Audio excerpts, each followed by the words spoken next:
Popes have a pretty sweet deal, all things considered. For some of them, though, a life of comfort wasn't enough and they couldn't help seeking other types of pleasure. For many years, celibacy was considered optional. Based on the time's customs, many assumed that most of the 12 apostles were married and had families. The New Testament depicts at least Peter as being married, and bishops, priests, and deacons of the early church were often married as well.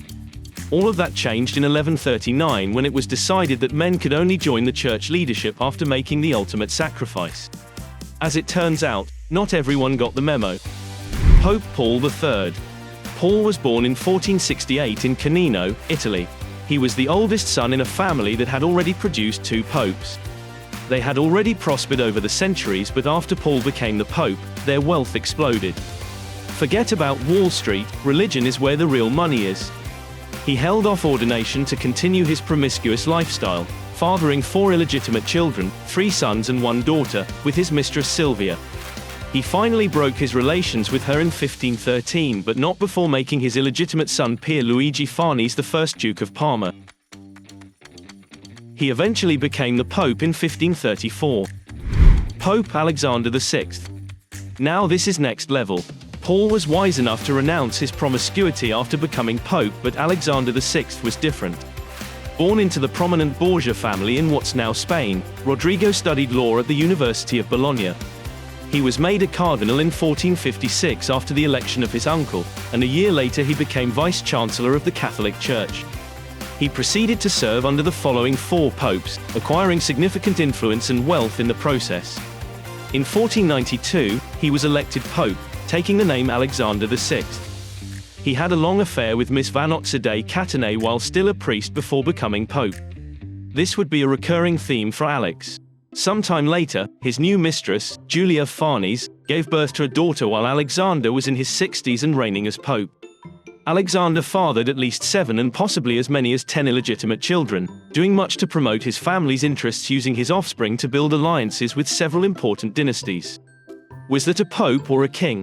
He appointed one of his sons as captain general of the church and made another a cardinal of the church, also creating independent duchies for each of them out of papal lands. It pays to be the king. It also pays to drop a like on this video if you're enjoying it. John X was another very active pope, if you know what I mean. Active from 914 to 928, he had affairs with Miss Theodora and even her daughter, according to at least one source. Fortunately for him, we don't know of any resulting offspring.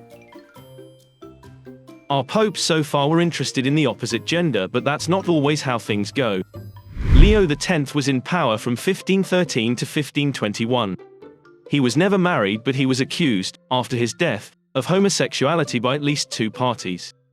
Things were pretty different back then.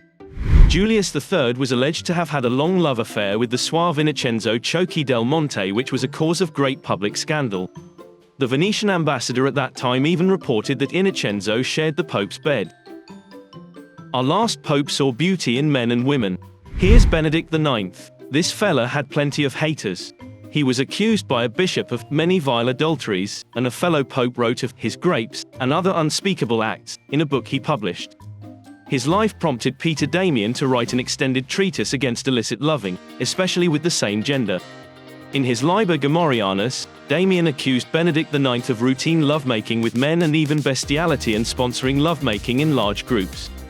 In May 1045, passion got the best of him as Benedict resigned from his office to get married. At least there's a happy ending. These were just a few examples of popes not always following the letter of Catholicism. I'll leave the moral judgments up to you. With that said, whether you are a believer or not, we can all agree that the life of these popes sounds more like the life of a rock star than that of a monk.